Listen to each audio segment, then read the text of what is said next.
ever since Halley came by back in the 80s, and we went and our spaceships went and rendezvoused with it, we've advanced our model of the cometary nucleus. And essentially it's like, I think of it, it's almost like a cosmic missile. And it's a frozen matrix, and when you pry into it and look inside this frozen matrix, what you find is that it's this heterogeneous mixture of all kinds of stuff. Now, each one of these here, this could be a comet nucleus that's 30 miles long. So each one of these things could be a kilometer object. And then all of these little dots, those would be Tunguska-sized objects.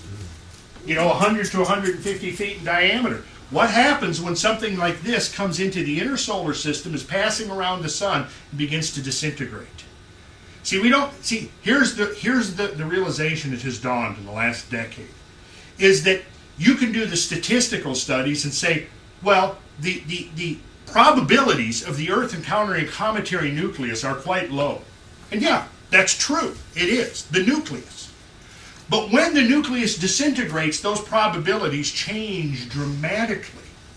Because something like this can disintegrate and it can create a stream of stuff that reaches out over space for millions of miles. And then Earth, that stream of stuff, can intersect the orbit of the Earth. And when it does, it's just like, probably like from a Star Wars movie or something, where they're having to maneuver the Millennium Falcon through the asteroid field. Problem is, we can't maneuver the Earth. If there's an asteroid in our way, boom, it's going to hit. And we're going to have to deal with the consequences. Now, while all of this is coming to realization to scientists, on the other hand, scientists studying ancient climate have been discovering that the climate has changed so awesomely and so dramatically and so rapidly and so suddenly that they can't come up with an explanation for it, as long as their explanations are limited to solely terrestrial causes. But as soon as you expand your thinking and go outside the terrestrial box to encompass the cosmic domain, it becomes very easy to explain a sudden freezing drop in temperature of 15 degrees Fahrenheit in a year or two, or a sudden warming by the same amount in a year or two. Both of which we saw at the end of the last ice age. Multiple times. Here's Comet Linear. Can you see what's happening here? Here is a comet that is disintegrating and breaking up. What you see here is there's the center of the nucleus, but all of this is just a thick cluster of debris. You can see all these little points of light. There's a thick cluster. This is like there's probably millions of objects within that cluster.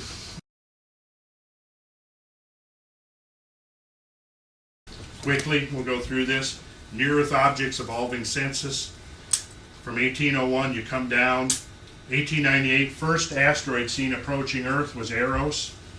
First asteroid that crossed Earth's orbit in 1932 was the Apollo, called Apollo, and has since given its name to a whole family of animals that live out there. They're called the Apollo objects. By 1970, 30 NEOs, or near-Earth objects, had been identified. By 1990, about 135 of them had been identified. Now, these are objects that are, a kilometer or more in diameter. By 1990, there are at least 400 near-Earth objects that have been identified. These are objects, and that graph that you just saw with the rings and all the red lines, that was a graph of this. Now, the estimate is that of those 400, they might constitute maybe 5% of the whole population. So there's still a lot of finding of these things to do.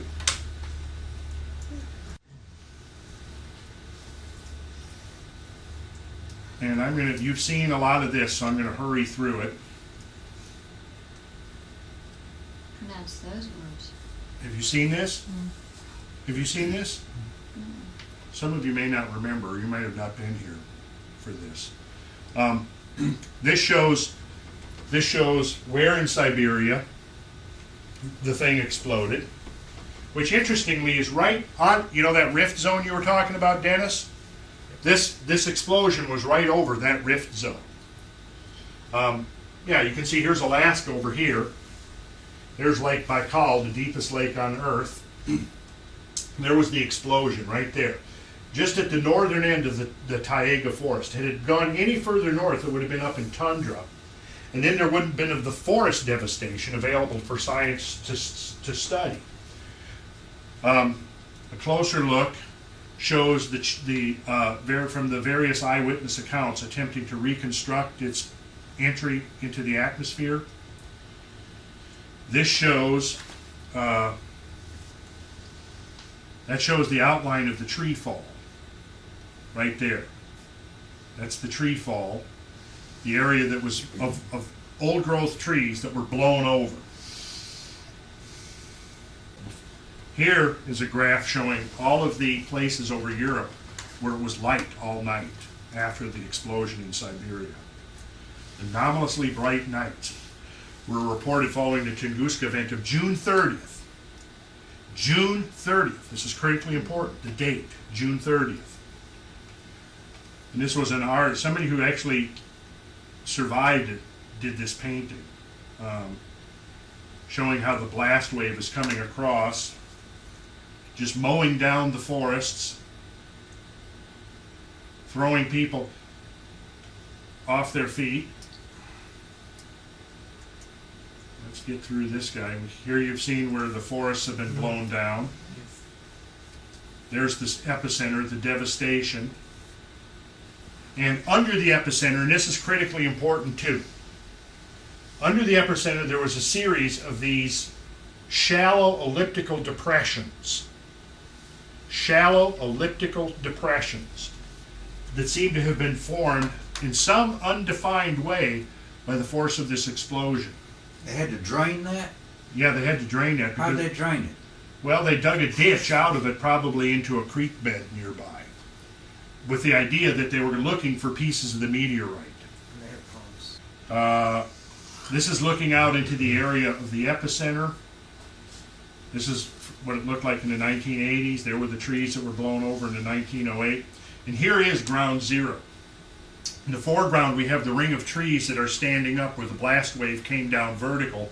In the center, where there's nothing, is where the thermal heat was so great that it just incinerated everything and left nothing.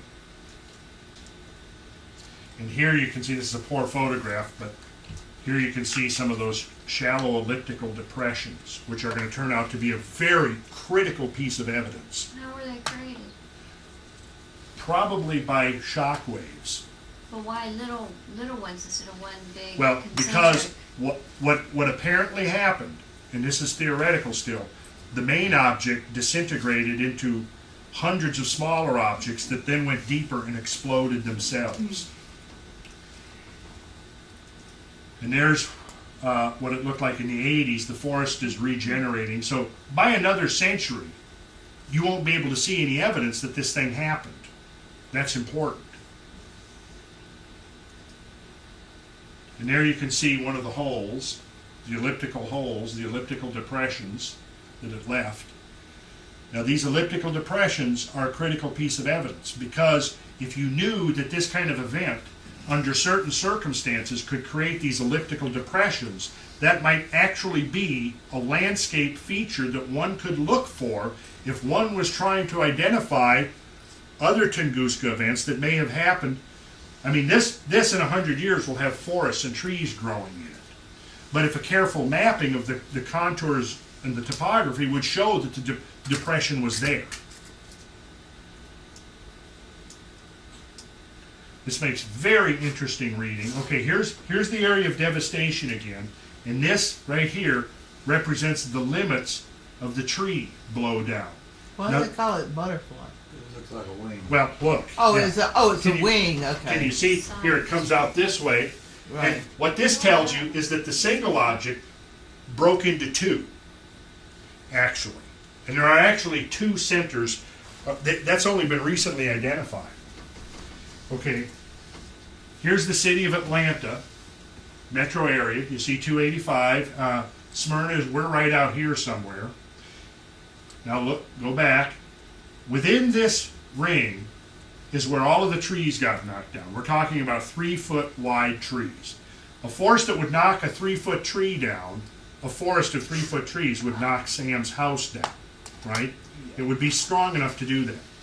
Okay, so look carefully at the butterfly so you can get, because from this you can't get a sense of how big it is. So now what I've done is I've taken that butterfly to the same scale as this map and I superimposed it over a map of Atlanta. Oh. Now you can see, here's again is 285. So if this thing, I'm blowing this up almost over Buckhead. So if it blows up over Buckhead, you can see that pretty much everything within 285 is going to be knocked over. How many people would die in an event like that? Several million. Several million, easily. Now this is what happened over Siberia in 1908. How important is it for human beings to know that this happened? Now, if this was just a one-time anomalous thing, maybe it wouldn't be so critical to know. Just interesting to academics and people who are into weird stuff. But the problem is, it may not be something that happens. Oh God, I hate going back past this stuff because it's so good.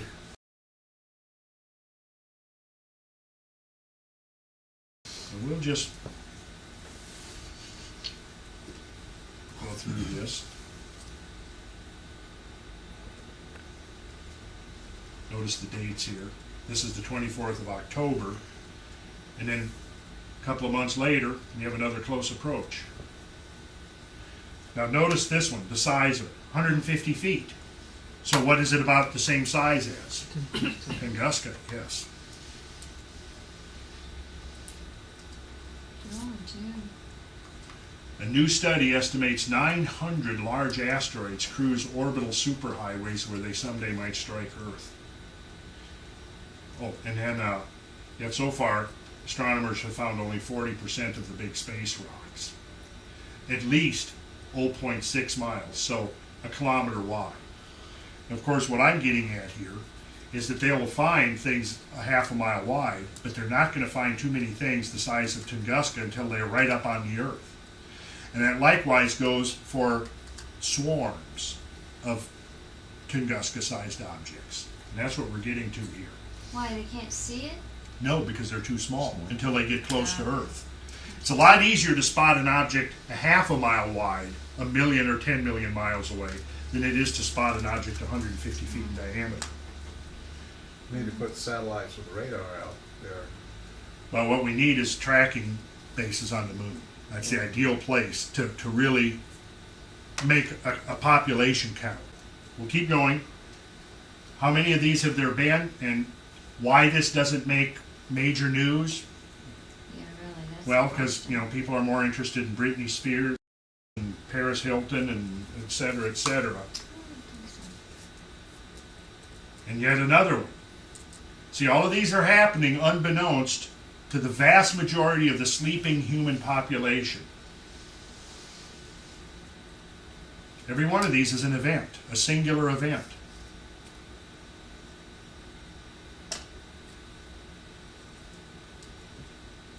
There's a lot of those dates around the 20th, the 22nd, the 23rd, the 19th. Well, notice here, Friday, June 14th. That's getting dangerously close to the onset of the Taurids, isn't it? Yeah, 75,000 miles is very, very close. About the size of a football field. Made one of the closest known approaches to Earth last Friday, June 14th. Now, this happened, and how many human beings on Earth thought about this, pondered its implications? I know at least a couple of us did. We didn't even hear about it. No, you do not hear about this stuff. Why? No, I'm not saying there's a conspiracy to keep people stupid, Oh, yes, there is. because it's out there. Anybody who wants to, well, I mean, there may be, but I'm just not saying that. And here's another one. 20. 800 meters wide. You know how big that is? That's 2,500 feet. That's almost half a mile. I mean, that would dwarf the Tunguska object. And another one.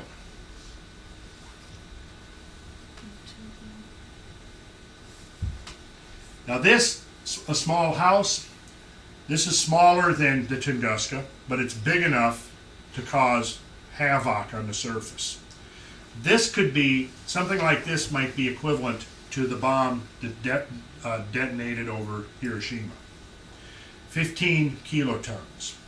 Remember, Tunguska was 20 megatons. 20 megatons. That's 20 million tons of TNT. A small house-sized object would be like, could destroy a city the size of Hiroshima. It was only spotted after it went past. Yes. And yet another. Earth almost put on impact alert. How many of you guys realize that Earth was almost put on impact alert back in the 24th of February 2004? It had a 1 in 4 chance of hitting the planet within 36 hours. Wow. Yeah, that's what I'm saying here. And yet another one. Asteroid soars past Earth oh so closely. 100 foot in diameter. Now that's not as big as the Tunguska, but that's big enough to put it in the hydrogen bomb range. And yet another one. Who's been watching this stuff? When you turn on the news at night and you listen to the commentators talking about that, who's talking about this? Nobody. Nobody. Some of it I've heard on the news, definitely. Well, yeah, and certainly you do. I mean, Reported. well, yeah, because here it is. I mean, where have I got this from? I mean, it's because I'm looking for the stuff. So when something comes on, you know, it doesn't just go on my radar screen and off. I'm going after it, and What I'm just befuddled by is why the scientists who are involved in this kind of stuff aren't ganging together around the planet saying, wake up, bozos. I mean, not just American government, but all the governments. You know, I mean, it doesn't make any sense. I'll tell you what, I'm going to tell you what it's going to take. It's going to take a Tunguska event. That's what it's going to take. And at that point, humanity is going to go through a major consciousness change.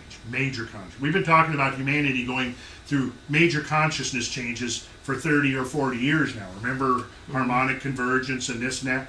Well, I'll tell you, what's going to do it is when a city of 10 million people gets destroyed. And suddenly we realize that we are denizens of a cosmic environment. And our survival depends upon us realizing that and implementing social strategies that recognize the fact that who knows how many dozens and dozens of civilizations have preceded us on this planet that didn't realize that and disappeared completely. We know from what I've been trying to tell you guys for the last couple of months in here is that this event of 12,000 years ago, clearly I have no doubts that the human race, the numbers of the human race plummeted precipitously during that event. And if you read and if you give any credibility to the ancient accounts, I mean, they all agree on it. They all agree that after this cosmic deluge, there were very few people left. And I take that literally. And think about it. Half of the other species of animals over 100 pounds. We are one of the mega-mammals. Mega-mammals are any animals over 100 pounds in body weight. The events of 12,000 years ago eliminated half the mega-mammals from the planet. Totally.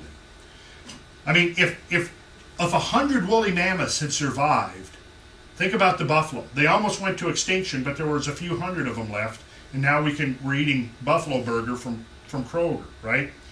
If 100 woolly mammoths had survived the catastrophe, they could have regenerated the population.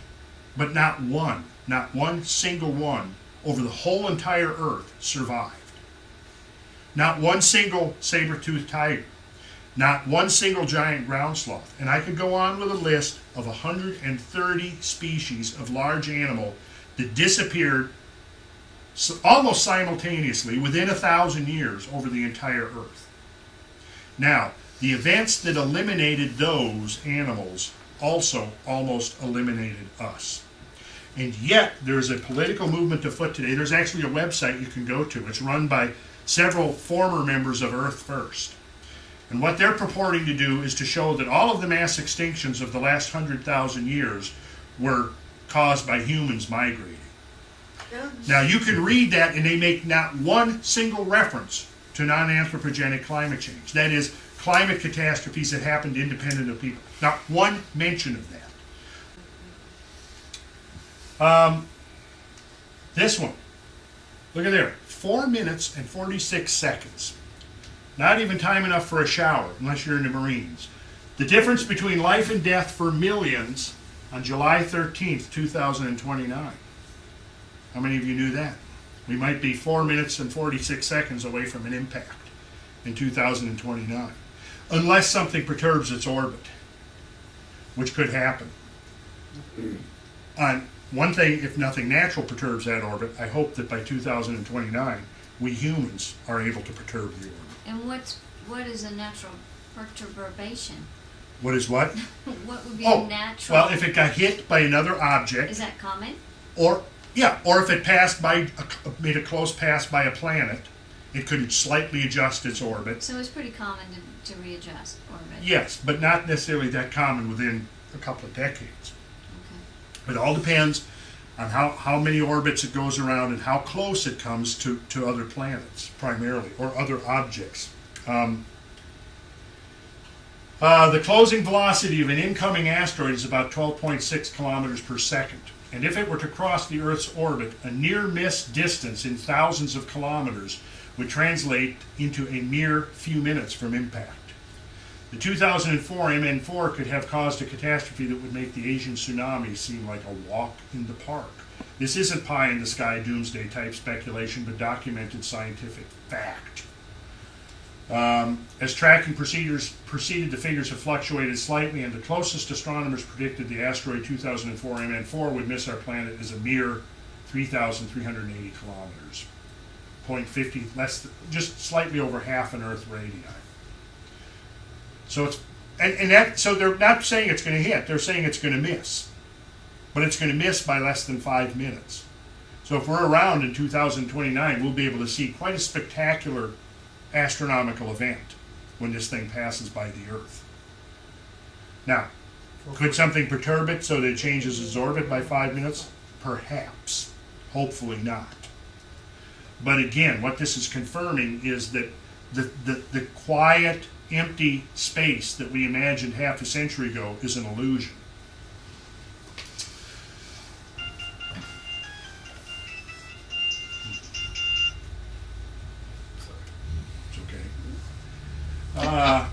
Let's go on. Comet Strike surprisingly more likely. Professor Chandra Wickramasinghe. Wow. Janaki Wickramasinghe of Cardiff University Center for Astrobiology believe that some comets are not visible using current astronomical scanning equipment.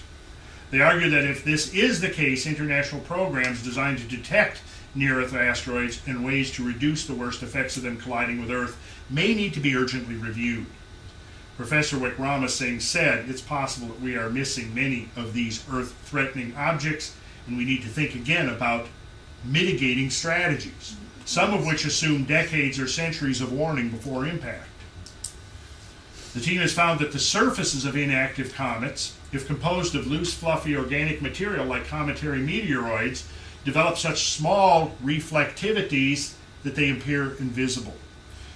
Now that's the last thing we need to know now, find out, is that there might be a whole population of things out there that we can't see until they're right in our front yard. But let's go on here. Friday the 13th, 2029, that's the one we were just talking about. What's the size of that one? It's longer than a battleship. So that puts it much bigger than Tunguska, or 1,040 foot. That's big. It's pretty precise. That is enough to wipe out a continent. Whoa. That's an explosion big enough to wipe out. If it fell in Kansas, it would pretty much end us here in Atlanta. Now, on the other side of the Rocky Mountains, they'd probably be protected. But there would be if it fell over Kansas, the blast wave would come right across Georgia and probably knock down the flimsier buildings, set major fires, kill lots of people. People would survive, of course. This 1,040, that's not enough to cause a global disaster. But it's certainly enough to cause a regional disaster of epic proportions. And we also, in addition to finding these things are much more prevalent in space than we thought, we're also finding evidence. You would look the other direction. Well, if this is true, wouldn't it also be true that these things have played a role in history a lot more so than recognized? Well, independently, yes, confirmation is coming from that direction in abundance. Now we'll see here. We'll skip the ones. Okay. Meteor clue to end of Middle East civilizations. Scientists have found the first evidence that a devastating meteor impact in the Middle East may have triggered the mysterious collapse of civilizations more than 4,000 years ago. Studies of satellite images of southern Iraq have revealed a 2-mile wide circular depression.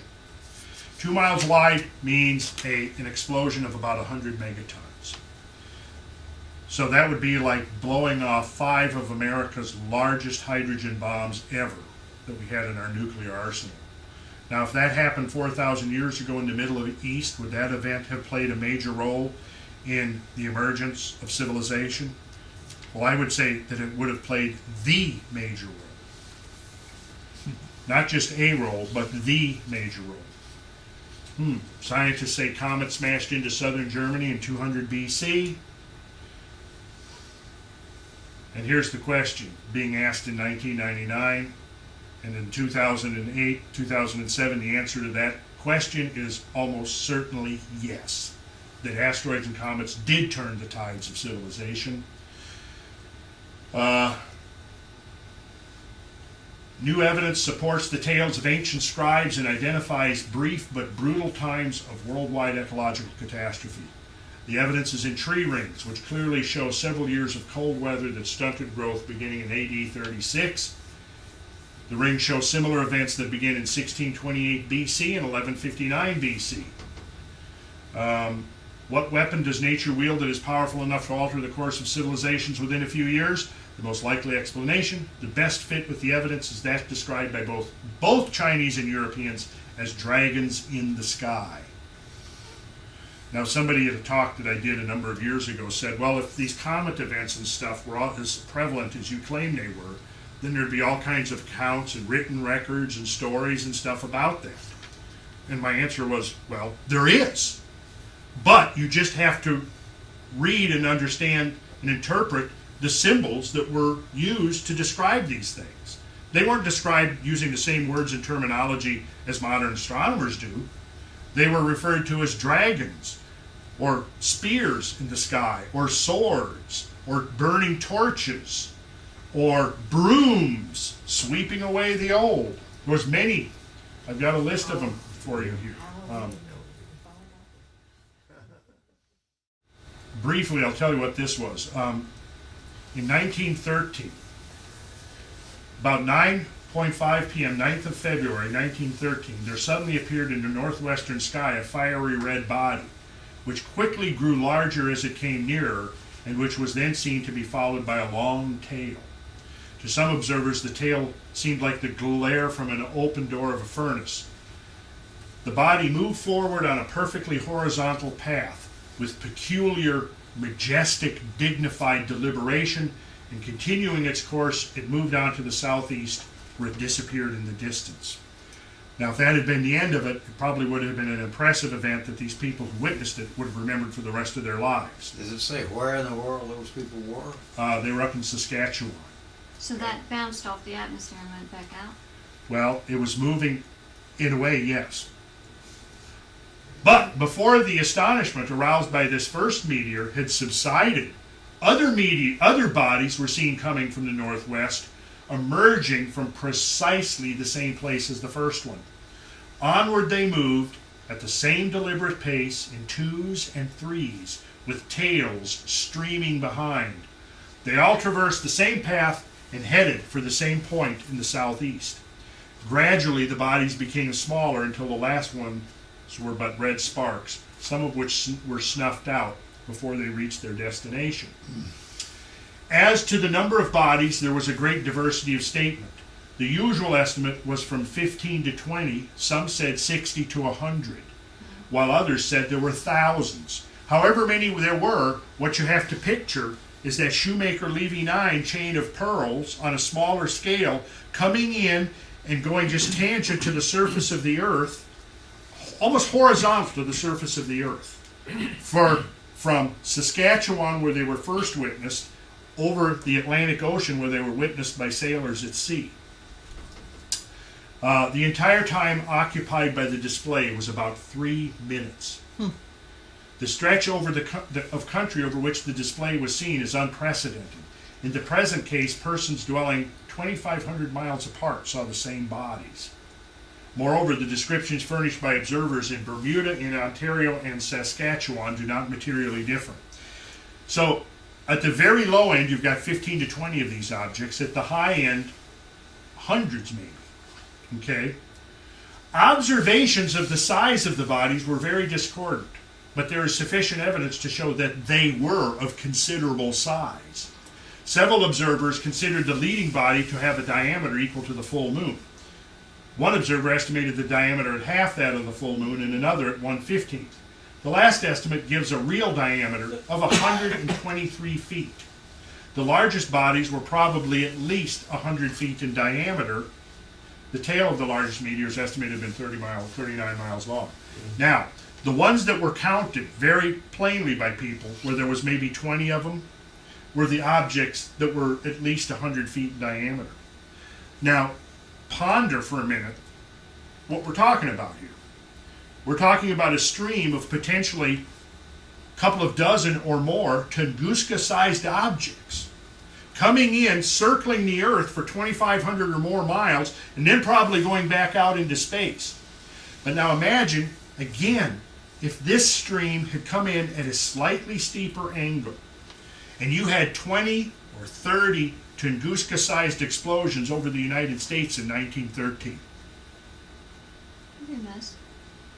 What would be the implications of that for history? They never would have passed the We 16th wouldn't have had it. You're probably right about that. They probably would have never passed the 16th Amendment, which, you know what, that might have been a good thing. Is it more common for these things to come in tangential, or is it more common, or do we know? We don't know, because we're only just realizing that They're out there. they're out there, and we're going, hey. One of those really close objects that came in the early 2000s was this 2001 YB5. This was one of those really close objects. And just to give a comparison, there's the Tunguska, and there was 2001 YB5. Oh, that would have hurt. Now, even this is small by cosmic standards, but can you imagine what that would do? I mean, this object would wipe out easily a state the size of Georgia. Easily. Well, that's pretty close to the size of the one we looked at a minute ago, the Epochellipse. Yeah. 1040, that's 970, so. Yeah. What was that picture? Hey, go Oh, back. that was okay. that was the Sikotealin, which fell in Siberia in 1947. Well, they really get hit. A big fireball that came in and broke up. They've actually collected a lot of pieces of that one. This was not nearly, you wouldn't have been standing under where this thing hit, and probably for a radius of a quarter mile or so. But this was not anywhere near the Tunguska. Okay, here's something now to get where we're going with this and bring it back to what this is about, our Halloween talk. Look at this picture carefully, because this illustrates the concept of the radiant. When you have a meteor shower, you got to picture all of this stuff is moving through space. Picture it's almost like moving through space through a gravitational tunnel. And when Earth passes through this, everybody in here has walked down railroad tracks, right? Mm-hmm. Well, you know that railroad tracks run parallel, but the illusion is that when you look in a distance, they converge, right? Mm-hmm. This is an illusion of perspective. We're passing through this tube. And in this tube, you've got all these little cosmic pieces of cosmic debris shooting along at 10 or 12 or 20 miles a second. And when you look up the tube, it appears that all of this stuff is shooting towards you from a radial center point, which is called the radiant. The radiant is always named after whatever constellation it sits over. So what constellation would the Geminid meteor shower be associated with? Gemini. What about the Perseids? Perseus. What about the Leonids? Leo. Right. What about the Orionids? What about the Taurids? Taurus, yeah. Exactly. Okay, so get that picture in your mind. So now when we talk about meteor radiant, you know what we're talking about. And here's actually a time-lapse photograph of the Leonids, and you can actually see here, these are just stars as a result of the Earth turning.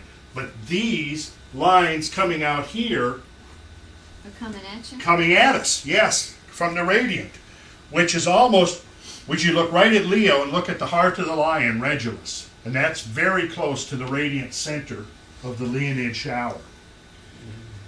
And here's another picture of the Leonid shower. And these are actual photographs? This is an actual photograph. That's really pretty.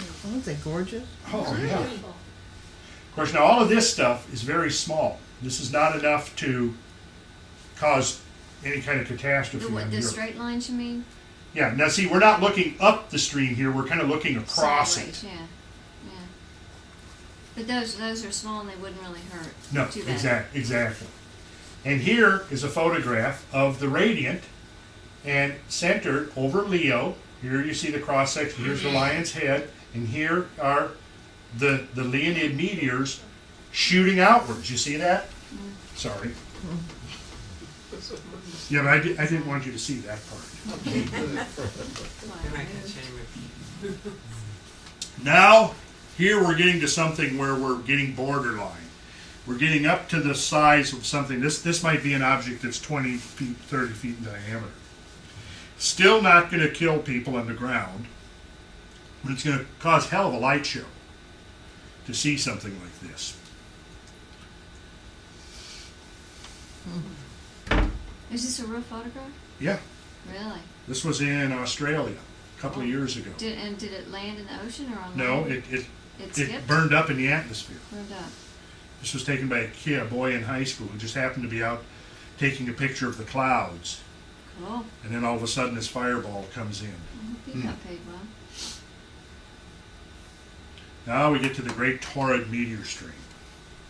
And this is where it connects with our... Question, do all meteor streams have the Torrid has a June and a October, do all of them have a flip-flop? Oh yeah, but Earth doesn't necessarily cross this because all meteor streams are tilted a Okay. little bit. So So sometimes don't the Earth will only cross it in One of one them. place. Okay. But the Torrid We is a cross big both. diffuse stream and Earth crosses it twice. Okay, gotcha.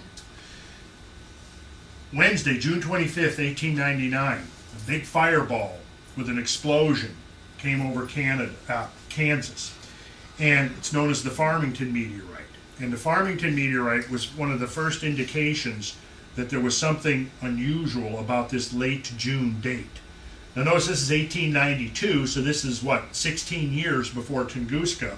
But this object here probably came, almost certainly came, from the same parent as the Tunguska object. They were probably at one time the same object. We're not going to spend a lot of time on this, but the interesting thing about this is when you get into the Tunguska thing, you remember it came in early in the morning at about 7 o'clock. People didn't see it because it came from the direction of the sun, right? One of the things that indicates not only that this is probably part of the same family and hence descended from the same parent is the fact that it came within that week that the Torrid shower peaks, but it also came directly vertical to the earth and plowed a hole 4 feet into the ground, this rock. Wasn't enough to, I mean, obviously if it landed on this farmer, it would have killed him.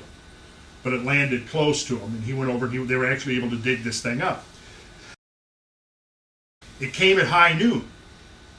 So think about that. Tunguska came from the sun early in the morning and came at a low angle. This thing came vertical to the Earth at noon, which is exactly where you would expect a chunk of the Torrid stuff to come from, because it comes from the direction of the sun in the summer crossing.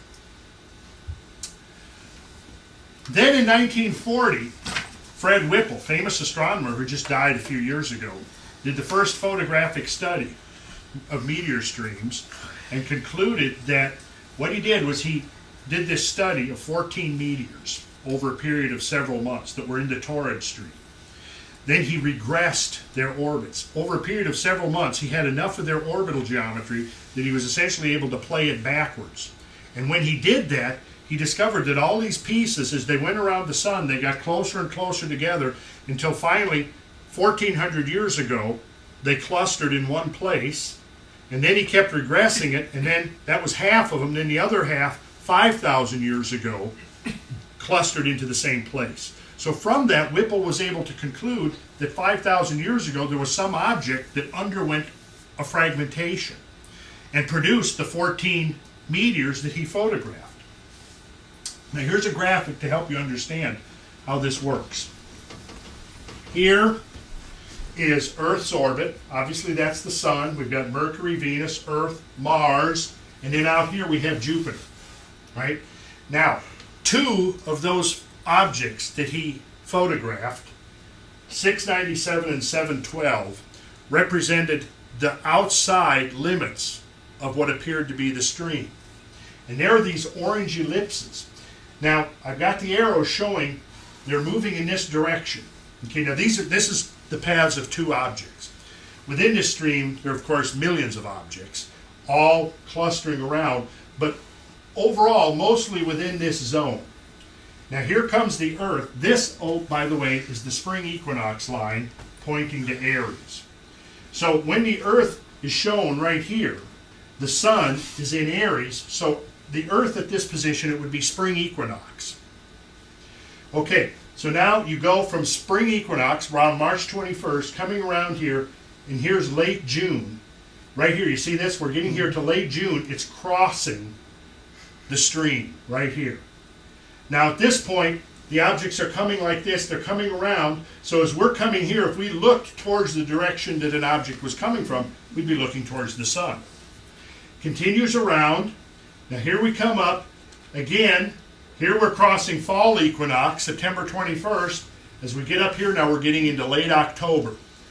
Now we cross in, and the major crossing of the stream here is the first week of November. Late October, the last few days of October, the first week of November. And this is actually where we would be now, as far as the stream, because we're crossing that stream right now. In fact, even as we're talking, small little pieces of the Taurid shower are raining down on the upper atmosphere. And maybe any moment, a big chunk of it will come crashing down to prove everything I'm saying. Sam, have a Hopefully basic- not. But you can see this. So, and out here is Jupiter. So a lot of this other orbits of other systems will go outside the orbit of Jupiter. This particular system is within the orbit of Jupiter. So here's the June, late June crossing, and here's the late October, early November crossing right here. So it'd be no good to go out at night in June to look for them, because No, it wouldn't do any good to look for them because, for one thing, now we're on the wrong side of the Earth. You don't really see the June Taurids, but you do see the fall Taurids. Now, in 1978, this Czechoslovakian astronomer figured out that the Tunguska object was a fragment of Encke, this comet that's within that stream. And as it went, I'm going to have to speed up here. We'll never get to the... This is very interesting stuff, showing how over a period of years, what they finally discovered was there was a substantial swarm of bodies in this stream. Small area in the constellation of Taurus the Bull. The young stream, made up of meteors not long released from their parent comet, would be narrow and probably strong, and the Earth would pass through it in half a day or so. The Geminid meteor stream is one such, the Earth encountering it on the 10th of December each year, and the shower being over by the 12th. The Taurid meteor stream, on the other hand, takes the Earth 12 days to cross, and it is not very intense. It looks old. It has two main branches, northern and southern, emerging from slightly different parts of the constellation, the branches being about equal intensity. Orbiting within the Taurid meteor stream is a small comet. It goes on. In addition, there may be, here's the important part, 1,000 or 2,000 asteroids over a kilometer across in orbits, which make them a potential collision hazard with the Earth. Now, this is I've skipped through all of the discussion of the evidence that led these astronomers to this conclusion. However, the guys that have studied this Torrid meteor system think that there may be as many as 1,000 asteroids over a kilometer in diameter circulating within that system. Now, as it says here, it's an old stream. So, would one look for evidence that Earth has encountered this stream before? And what form would that evidence take? A study of fireball records from the 1st to the 15th centuries AD, these two astronomers found that the fireball flux from the Taurids was much more intense 1,000 years ago. Much more intense.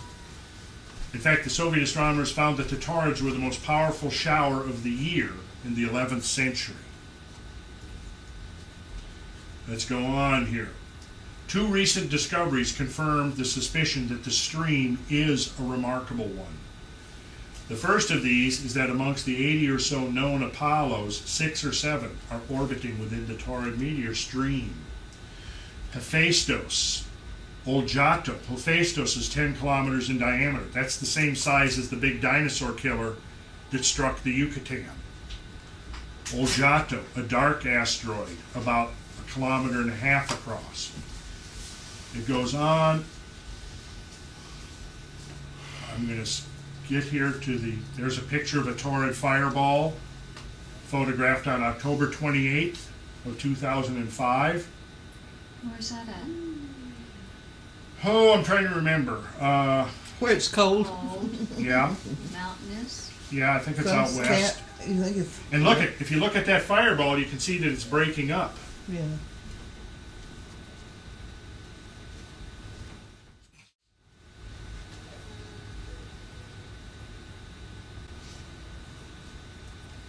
Here's what these guys have concluded. This was from the proceedings of the second SIS Cambridge Conference in 1997. Here was their conclusion that the Torrid complex of meteors, meteoroids, asteroids, and comet Encke has probably been a significant and regularly visible celestial hazard from the last ice age through to the present day. And going back to the last ice age, we find this cave painting. I've seen this cave painting. I didn't take the picture, but this is in Lascaux Cave, France. See what we've got here?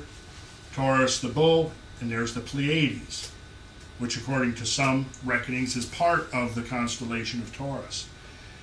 This means that this was a recognized constellation associated with the bull 14,500 BC. That's 16,500 years ago. Yeah, it's right in the heat of the middle of the ice age. Right in the middle of the damn ice age, right. Now, if the British Neo-catastrophists are right, we can blame the ice age itself on the Taurid meteor stream, the Taurid meteor system. Yes, Don? So if those are the Pleiades, what are the 4 other little dots? Oh, down here. Down there. Good question. Maybe Orion's belt would be my first guess.